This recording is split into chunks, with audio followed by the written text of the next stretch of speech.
बिस्मिल्लाहिर्रहमानिर्रहीम अस्सलाम वालेकुम।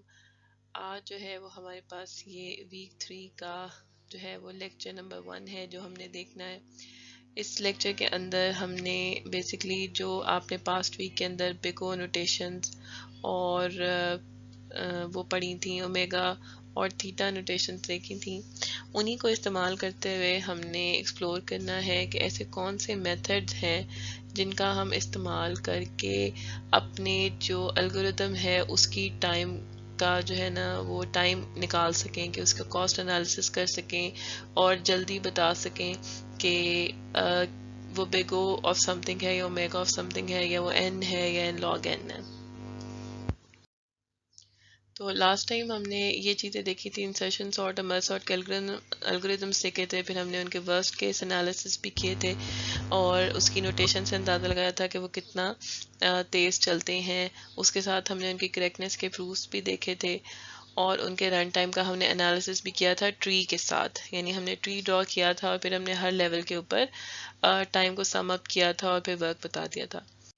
तो आज भी हम कुछ यही करेंगे। हमने 3 मेथड्स देखने हैं। एक तो हम ट्री मेथड देखेंगे कि जिससे एल्गोरिथम की टाइम कॉस्ट बता सकें। एक हमारे पास मास्टर थ्योरम है, इसको हम देखेंगे और फिर हमारे पास एक सब्स्टिट्यूशन मेथड है। तो ये वाले मेथड्स हम डिफरेंट लेक्चर्स के अंदर इनको स्टडी करेंगे। तो आज जो है वो इस लेक्चर में मैं आपको ट्री वाला मैकेनिज्म कराऊंगी जो हम पास्ट वीक में रफली देख ही चुके हैं, जहाँ पे हम हर नोड का एक कॉस्ट बताते हैं, हर लेवल की कॉस्ट बताते हैं, फिर फाइनली हम सारी कॉस्ट को सम अप कर देते हैं।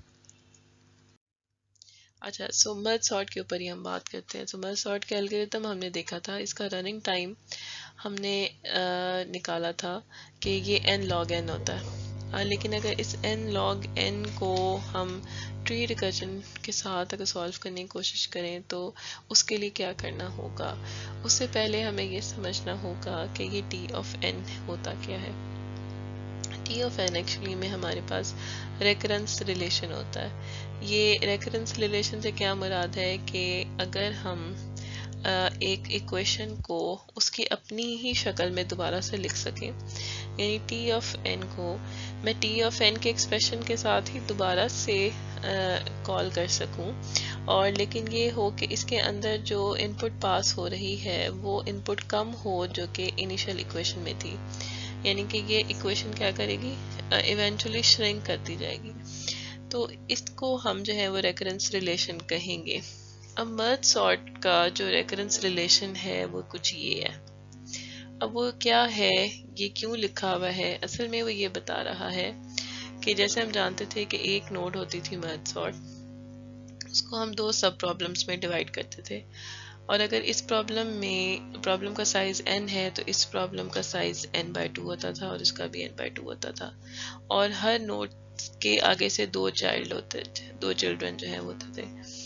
अब ये जो 2 है ये बता रहा है कि अगर t of n आपका टाइम है तो ये एक्चुअली इक्वल है 2 सब प्रॉब्लम्स के, ठीक है, 2 सब प्रॉब्लम्स, और अगर हर एक सब प्रॉब्लम का जो टाइम है वो ये है t of n/2, ठीक है।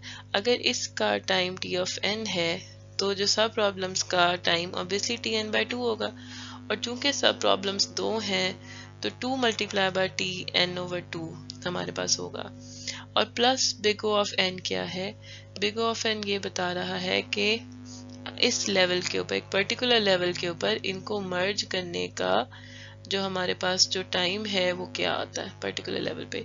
तो वो जो हमारे पास, हमें पता था कि मर्जिंग का टाइम हमारे पास कितना था, big O of n her level के ऊपर, और फिर हमने सम किया था। तो ये जो है ये रेकरेंस इक्वेशन की रिप्रेजेंटेशन है जो मर्ज सॉर्ट के एल्गोरिथम में थी।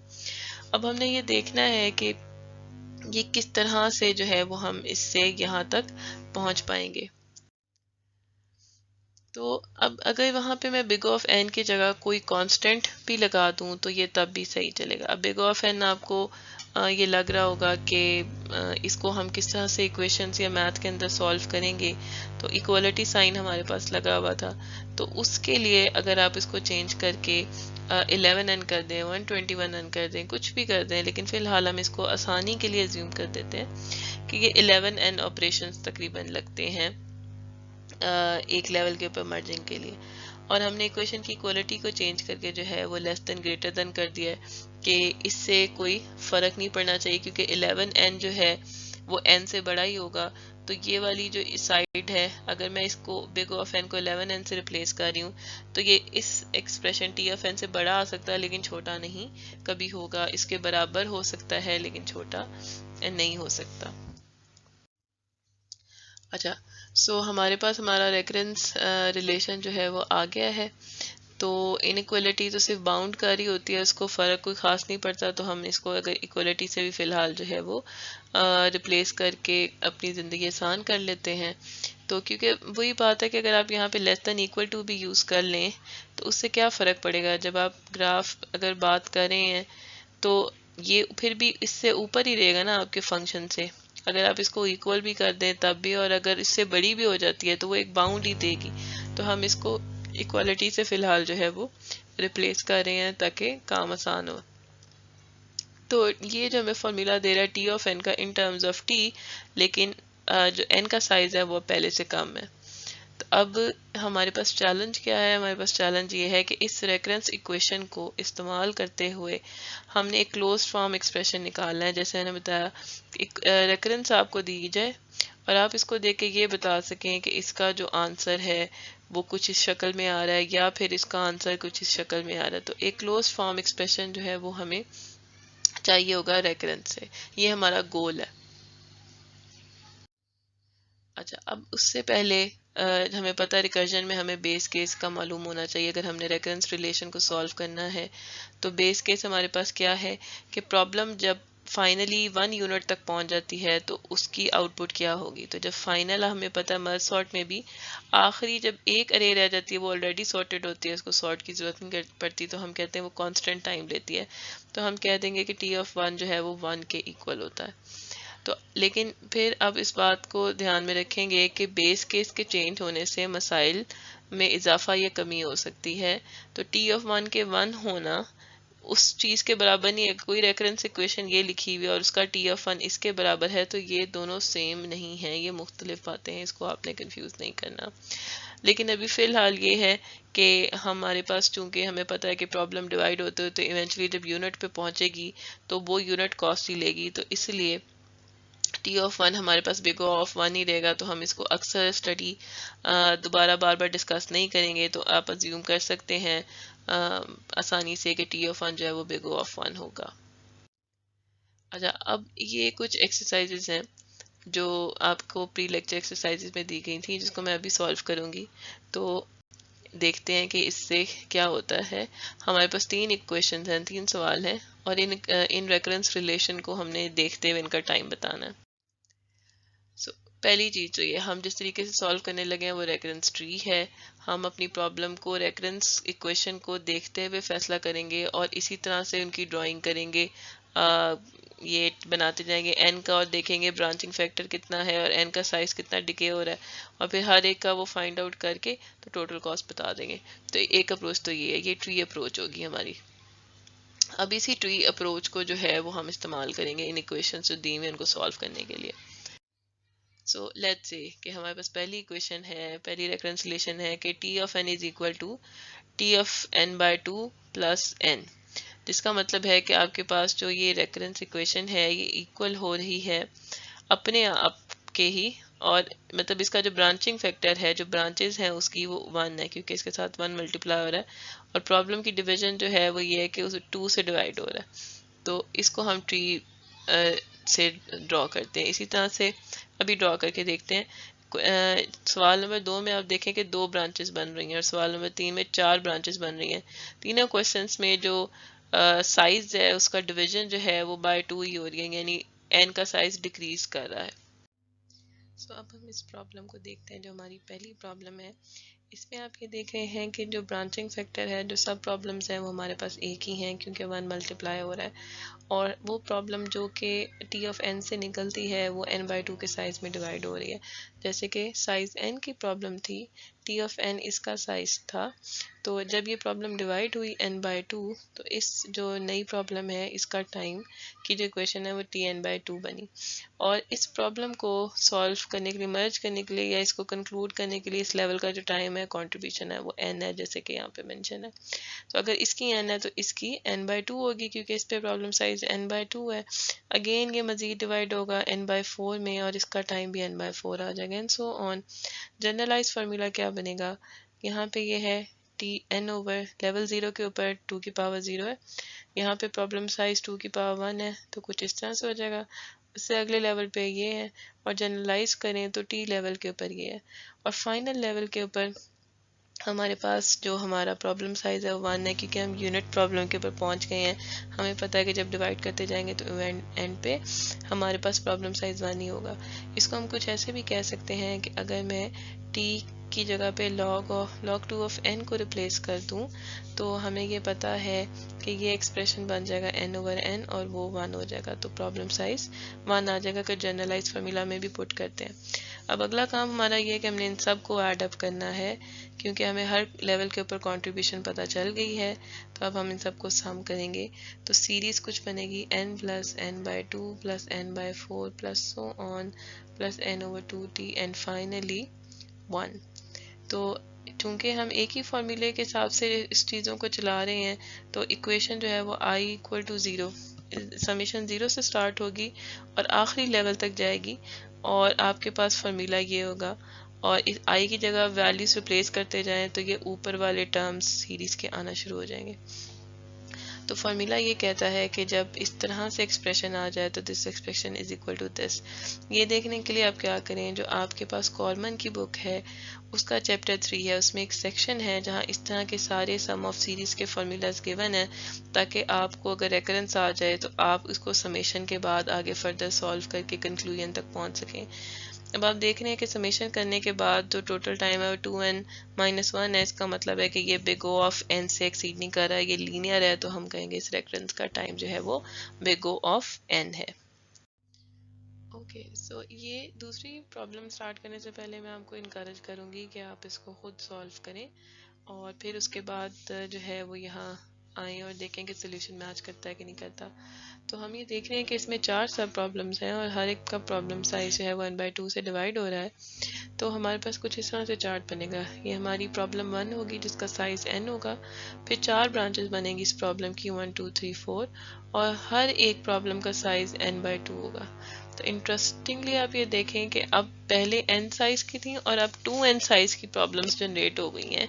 हालांकि अभी तक जितनी आपने एग्जांपल्स की थी उसमें जो साइज है वो डिवाइड हो रहा था, ना कि बढ़ता हुआ नजर आ रहा था। तो यहाँ पे आप देखें n/2 plus n/2 plus n/2, अगर आप इन चारों को सम करें तो वो 2n बनता है, या फिर 4 ब्रांचेस मल्टीप्लाई बाय n/2 करें तो वो 2n बनता है। तो इस पर्टिकुलर ब्रांच के ऊपर जो कंट्रीब्यूशन है टाइम की वो 2n है, इस ब्रांच पे n है।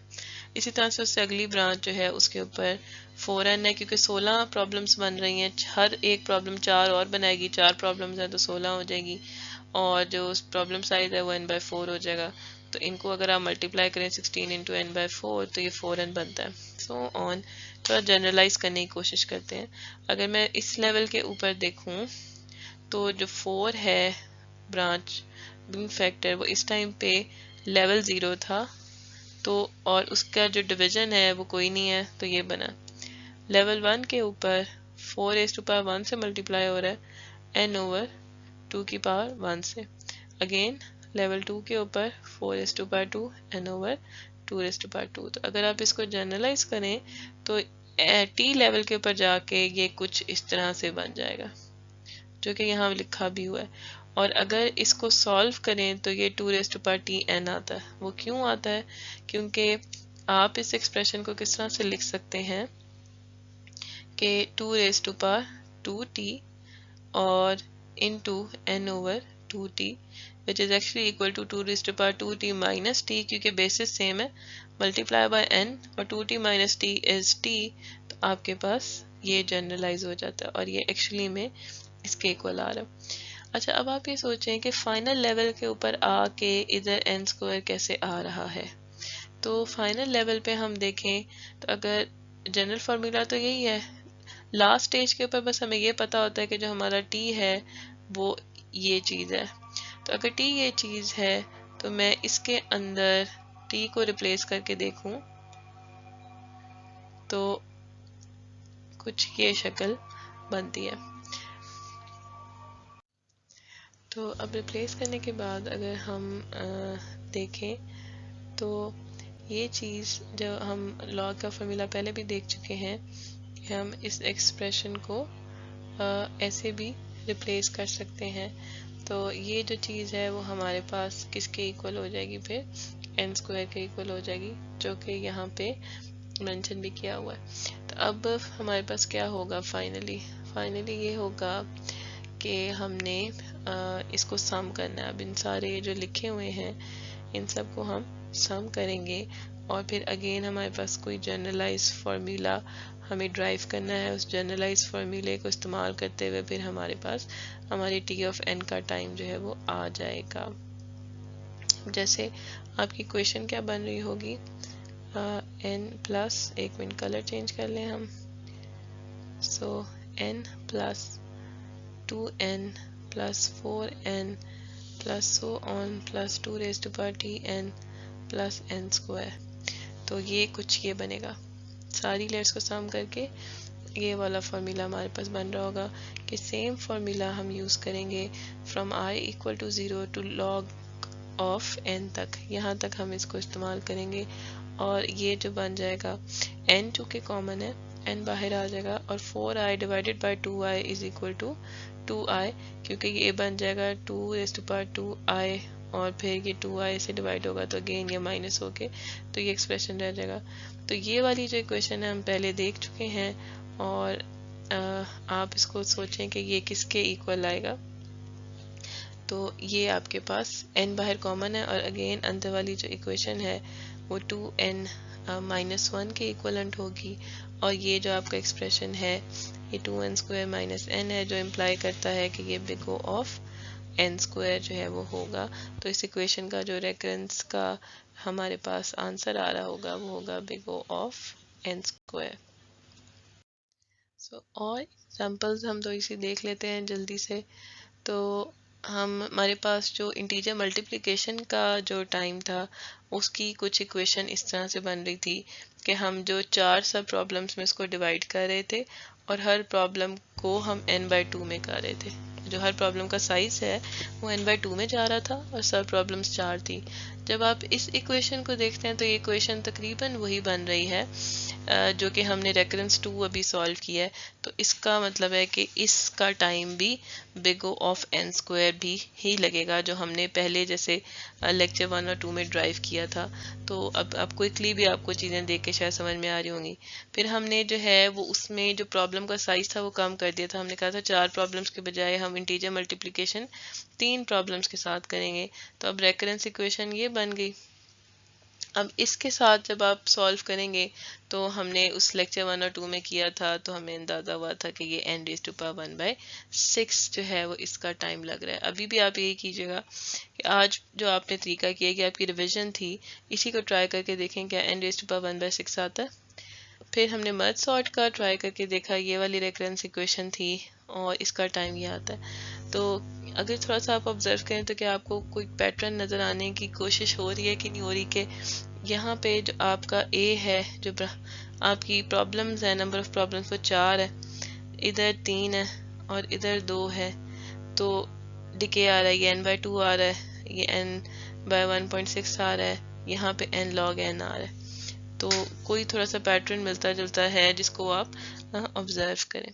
अब हम इंशाल्लाह ये करेंगे कि अगले लेक्चर के अंदर मास्टर थ्योरम और सब्स्टिट्यूशन मेथड्स को देखेंगे कि वो कैसे काम करेंगे अगर हमने रेकरेंस इक्वेशन से टाइम के जो उसकी बाउंड है उन तक पहुंचना है तो।